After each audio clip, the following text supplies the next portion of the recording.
A finales del periodo clásico, hacia el año 900 de nuestra era, los grandes centros ceremoniales de Mesoamérica fueron abandonados y se inició una época de grandes migraciones, unión y mezcla de pueblos, desorden y guerras que solo terminaría con el establecimiento de una nueva civilización, la de los toltecas en Tula, Hidalgo. Ay, papá, ¿cómo tú le Hidalgo si todavía ni República Mexicana había? Bueno, quería ver si te dabas cuenta. ¿Vamos a entrar al museo o no? Recuerda que tenemos que regresar temprano a Pachuca. ¿Sabes? ¿Crees que hay una escultura de un guerrero azteca? Me gustaría dibujarla. Creo que sí. En todo caso, podríamos ver si nos pueden prestar algún material en el área de servicios educativos. Me dijo Paco que están pasando un documental sobre el periodo posclásico. Qué bueno. Yo creo que vas a conseguir suficiente material para tu historieta. ¿Y tú terminarás algún día esos dibujos para el libro? Mira, no deslata, porque te acusó con Tlaloc. ¿El dios de la lluvia? Sí, el dios de la lluvia. Ándale, apúrate. A partir de una etapa de luchas en que se dispersó la población de las antiguas ciudades y llegaron nuevos grupos de pobladores a Mesoamérica, dio inicio lo que los historiadores llaman periodo posclásico, el cual culmina con la caída de Tenochtitlan. Los límites de este periodo son aproximados, pues el paso de una época histórica a otra no se produce en un momento preciso, sino que es gradual. No se sabe qué ocasionó el colapso de las ciudades que florecieron durante el periodo clásico. Sin embargo, se piensa que varias causas se conjugaron para que la población las abandonara. Por ejemplo, los teotihuacanos emigraron y los mayas del centro se trasladaron a la península de Yucatán.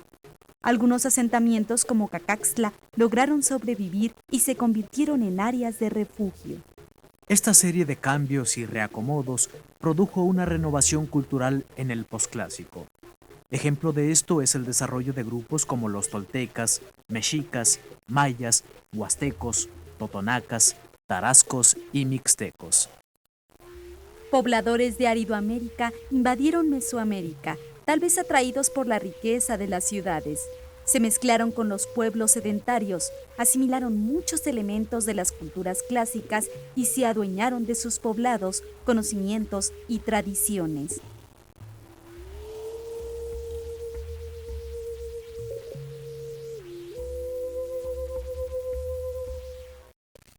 ¿Qué tal? ¿Te gustó la película? Sí, me dio ideas para armar mi historieta. Los toltecas llegaron a Mesoamérica en el posclásico. Hablaban náhuatl. Antes de establecerse en los valles de lo que hoy es tu estado, tuvieron que vencer a los nonoalcas, descendientes de los teotihuacanos. Claro está que los invasores después se mezclaron con la población nonoalca para fundar una gran ciudad. Pachuca. Síguele, ¿eh? Ay, bueno, tú empezaste.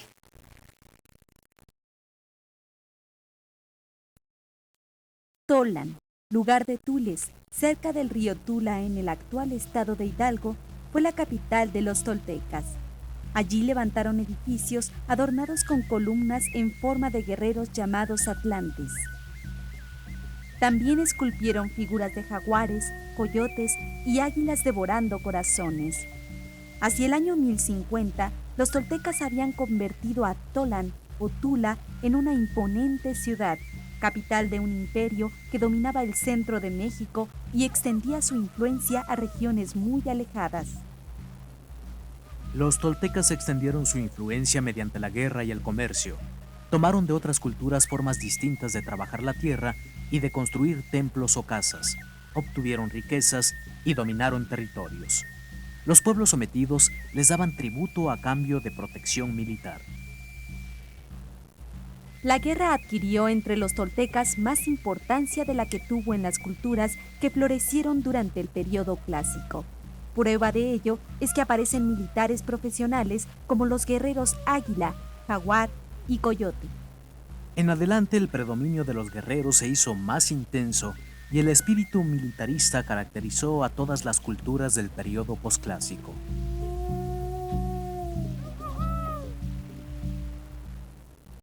El centro ceremonial de Tula tenía pirámides, viviendas y juegos de pelota, como este que estamos dibujando.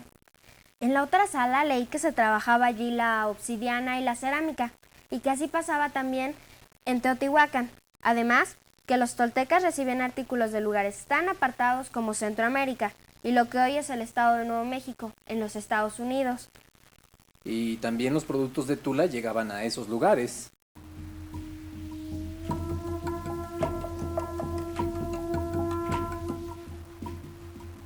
Los toltecas dominaron un amplio territorio, pero no por mucho tiempo. Hacia el año 1200 fueron sometidos por nuevos grupos de invasores. El final de Tula se parece al de Teotihuacán, aunque la ciudad tolteca y su centro ceremonial fueron prácticamente destruidos. La influencia de su pueblo sobrevivió en varios sitios.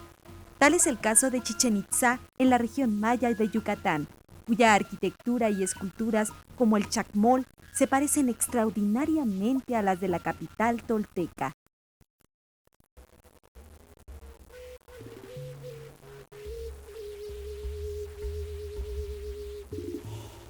Son muy poquitos aztecas, ¿no?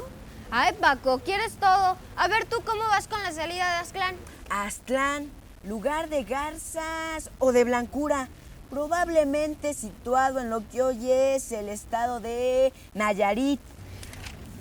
Ay, mira, aquí está. Ay, de veras. ¿Y por qué no le agregas que también se les llamaba mexicas o tenochcas y que según la leyenda salieron de Aztlán para situarse en el lago de Texcoco? No, si quieres también los hago que se muevan.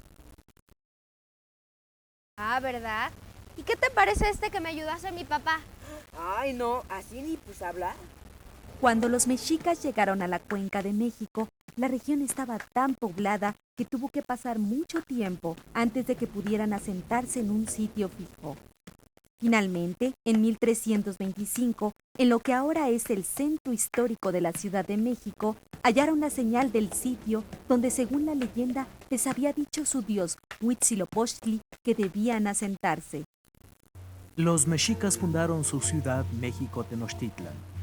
Poco después, una parte del grupo se separó y fundó Tlatelolco en otra pequeña isla al norte de Tenochtitlan. Los aztecas eran pobres y atrasados, por lo que fueron mal vistos por los habitantes de los señoríos de origen tolteca ya establecidos en la cuenca lacustre de México. La gente de Texcoco, Azcapotzalco y Culhuacán que dominaban esas tierras. Al principio, los mexicas fueron sometidos y estuvieron varias décadas bajo el dominio del poderoso señorío de Azcapotzalco. Tenían que trabajar para él y pagarle tributo. Como parte de esto último, debían pelear contra señoríos enemigos, lo que aumentó su fama de guerreros. A pesar de su condición y pobreza, los mexicas lograron rehacerse gracias a su tenacidad. Se vieron rodeados de agua y al carecer de tierras cultivables diseñaron las chinampas. Los lagos y el clima hacían de la cuenca de México una región fértil. Abundaban la pesca y algunos animales como conejos y aves. Todo esto permitió que México Tenochtitlan creciera. Hacia 1430, habían asimilado la cultura de los pueblos avanzados y se habían convertido en un eficiente poder militar. Atacaron y derrotaron a Azcapotzalco. Con ello empezaron una sorprendente hazaña guerrera que en solo 70 años los haría dueños del más grande imperio en Mesoamérica. Para liberarse del dominio de Azcapotzalco, los mexicas se aliaron con Texcoco. Al vencer, se unieron con el señorío de Tlacopan o Tacuba para formar la Triple Alianza, que se adueñó de la cuenca de México y después conquistó otras regiones. El Anáhuac quedó dividido en 3 reinos: Texcoco, Tenochtitlan y Tacuba. Los mexicas conquistaron el centro de México, Veracruz, la costa de Guerrero y parte de Oaxaca. Dominaron el territorio del Soconusco, en los límites con Guatemala. Solo unos cuantos pueblos lograron resistir el empuje mexica: los tarascos, los yopes, los tlaxcaltecas y algunos señoríos mixtecas. Moctezuma Ilhuicamina trajo a Tenochtitlan arquitectos de Chalco y orfebres de la Mixteca. Sólidos edificios de piedra sustituyeron a las antiguas chozas. Bajo el mando de los jefes que le siguieron, el señorío mexica continuó su expansión. En menos de 2 siglos, los mexicas habían pasado de la miseria al esplendor. Fueron herederos de una antigua tradición cultural.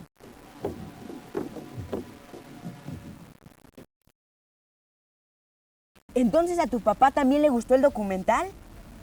Sí, pero lo que más le gustó fue la sala mexica. Dijo que era excelsa. ¿Es que? Bueno, le gustó mucho. Hizo también algunos dibujos para el libro que está preparando. Y como ves, me ayudó a hacer algunos a mí o les puso los textos. Este era el dios principal de los mexicas junto con Tlaloc. El templo mayor estaba dedicado a estos dioses, ¿no? Sí, este que estoy preparando es para explicar que se ubicaba en el centro de Tenochtitlán, donde había otras construcciones para las ceremonias religiosas. Pero también había edificios para el gobierno. ¿Lo viste en el museo? Me acuerdo que había una maqueta. El templo mayor estaba rodeado por viviendas para los sacerdotes, escuelas para los nobles, juegos de pelota y palacios del Tlatoani. Sí, también había lugares donde guardaban los tributos y un mercado.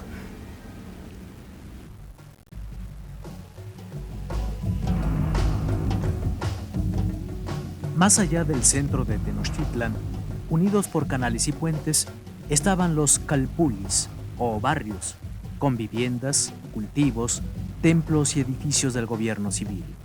La ciudad se comunicaba con tierra firme por medio de 4 calzadas. 2 acueductos proveían de agua potable a la metrópoli, que se protegía del crecimiento del lago con albarradas y diques. Él se basaba en lazos de parentesco, aunque admitía colaboradores vinculados con el linaje. Sus integrantes se dedicaban a una misma profesión. Era una unidad económica con derechos sobre la tierra y obligaciones tributarias. Tenían sus propios templos, escuelas, dioses tutelares, fiestas, costumbres, vestidos y símbolos. Un consejo de ancianos guardaba el orden, organizaba los turnos para trabajar en obras comunales y distribuía la tierra en parcelas. La sociedad estaba dividida en pilis o nobles y macehuales o plebeyos. Los pilis no pagaban tributo, podían usar ciertos bienes y ropa de algodón. De ese grupo surgían los sacerdotes, gobernantes y altos jefes militares que recibían el título de Tlatoani, el que habla. El gobernante principal era el Huey Tlatoani, quien reunía el poder político, religioso, judicial y militar. El monarca se consideraba representante del Dios Supremo. Los macehuales eran la gente del pueblo. Los comerciantes que acumulaban grandes riquezas y los guerreros que se distinguían en alguna batalla alcanzaron privilegios y abandonaron su condición de macehuales.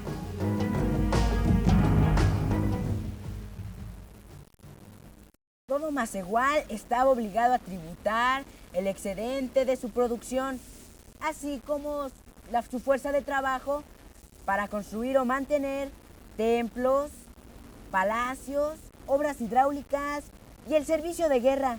En este otro hay que decir que los artesanos y comerciantes también tributaban, pero solo en especie y mediante el servicio militar.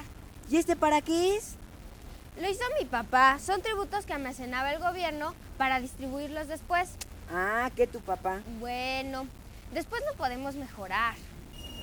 Los mexicas obtuvieron tributos como algodón, cacao, mantas, jade y Plumas preciosas, papel amate y cultivos para sus sacrificios. la guerra era muy importante para los mexicas.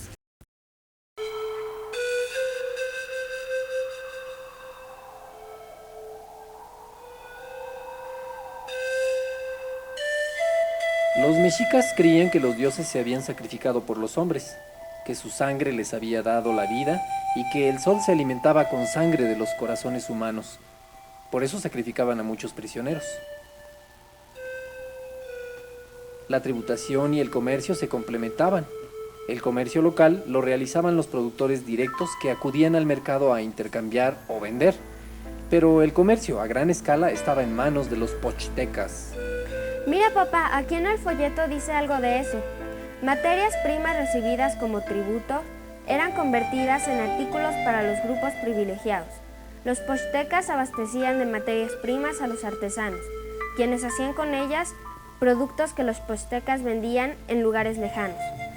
Como los pochtecas daban tributos, traían productos de regiones remotas, servían de espías y eran asesores del ejército, las autoridades les concedieron privilegios que los acercaron al modo de vida de la nobleza.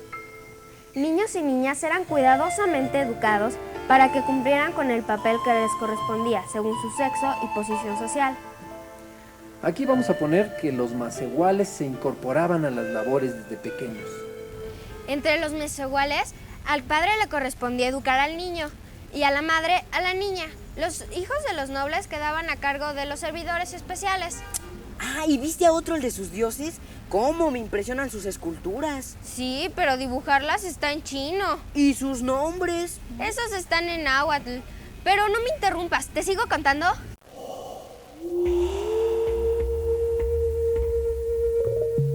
A los 15 años, cumplida la educación familiar, los nobles entraban al Calmecac y los masehuales al Telpochcali.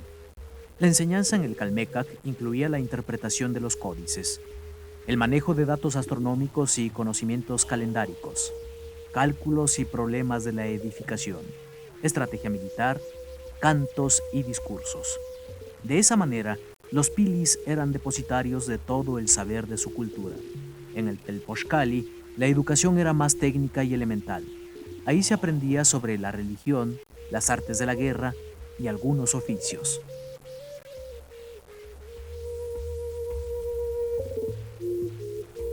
La religión mexica era politeísta.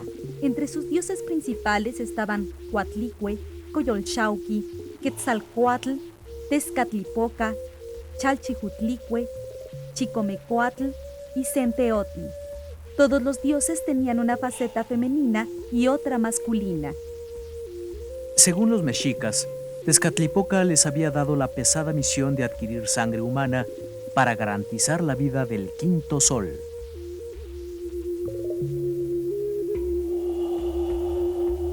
Aunque los mexicas atribuían las enfermedades a causas sobrenaturales, había médicos con técnicas de curación práctica, en especial a través del uso de plantas cuyas cualidades medicinales llegaron a conocer con profundidad. ¡Ay! Salud, se me hace que te vas a enfermar. No, ¿qué te pasa? Deja escuchar.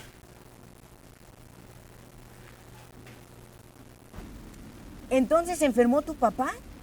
Sí, hombre, ahora menos va a terminar los dibujos que le encargaron. Bueno, nosotros ya casi acabamos. Nos faltaría algo para terminar. Ya sé, en los servicios educativos del museo me dieron un programa que trae algo como un poema.